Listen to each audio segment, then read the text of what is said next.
They see my disability, I see my ability. They call me disabled, I call myself differently abled. There are some incidents that happen in your life. Those incidents break you, deform you, but they mold you into the best version of you. And the same thing happened to me. I was 18 years old when I got married. My father wanted me to get married. And all I said was, if that makes you happy, I'll say yes. And of course, it was never a happy marriage. Just about after 2 years of getting married, I met a car accident. Somehow my husband fell asleep and the car fell in the ditch. He managed to jump out, saved himself. I'm happy for him. But I stayed inside the car and I sustained a lot of injuries. The list is a bit long, don't get scared. The wrist was fractured. Shoulder bone and collarbone were fractured. My whole rib cage got fractured. And because of the rib cage injury, lungs and liver were badly injured. I couldn't breathe. I lost urinary bowel control. That's why I have to wear the bag wherever I go. 3 vertebrae of my backbone were completely crushed, and I got paralyzed for the rest of my life. I finally ended up in a hospital where I stayed for 2.5 months. I underwent multiple surgeries. One day, doctor came to me and he said, well, I heard that you wanted to be an artist, but you ended up being a housewife. I have a bad news for you. You won't be able to paint again because your wrist and your arm are so deformed, you won't be able to hold a pen again.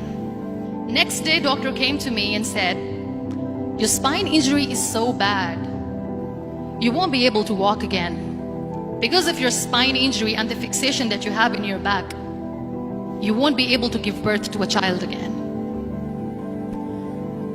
That day, I was devastated. I asked my mother, why me? And that is where I started to question my existence. Why am I even alive? And that is where I realized that the words have the power to heal the soul. My mother said to me, this too shall pass. God has a greater plan for you. I don't know what it is, but He surely has. And in all that distress and grief, somehow or the other, those words were so magical that they kept me going. One day I asked my brothers, I know I have a deformed hand, but I'm tired of looking at these white walls in the hospital and wearing these white scrubs. I'm getting tired of this. I want to add more colors to my life. I want to do something. Bring me some colors, bring me some small canvas. I want to paint. So the very first painting I made was on my deathbed, where I painted for the very first time. It was not just an art piece or just my passion. It was my therapy. And then I was discharged and I went back home. And I went back home and I realized that I have developed a lot of pressure ulcers on my back and on my hip bone. I was unable to sit.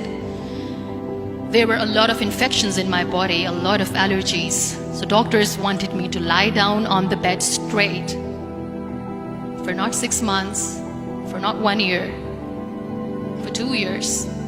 I was bedridden, confined in that one room, looking outside the window, listening to the birds chirping, and thinking maybe there will be a time when we'll be going out with the family and enjoying the nature.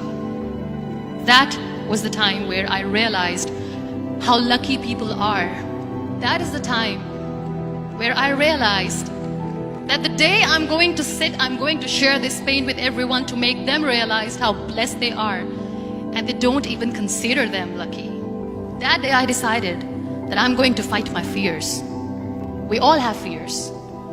Fear of unknown, fear of losing people, fear of losing health, money. We want to excel in career, we want to become famous, we want to get money. We are scared all the time. So I wrote down one by one all those fears. And I decided that I'm going to overcome these fears one at a time. You know what was my biggest fear?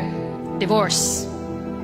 I was trying to cling on to this person who didn't want me anymore, but I said no.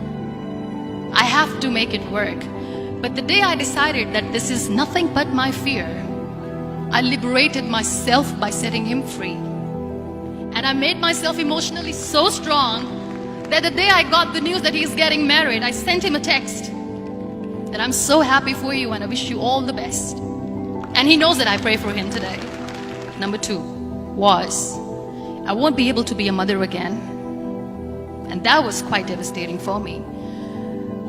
But then I realized there are so many children in the world, all they want is acceptance. So there is no point of crying, just go and adopt one. And that's what I did. People think that they will not be accepted by the people because we, in the world of perfect people, are imperfects. So I decided that instead of starting an NGO for disability awareness, which I know will not help anyone, I started to appear more in public. I started to paint. I decided that I'm going to join the national TV of Pakistan as an anchor person. And I've been doing a lot of shows for the last 3 years.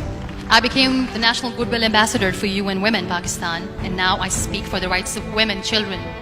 We talk about inclusion, diversity, gender equality, which is a must.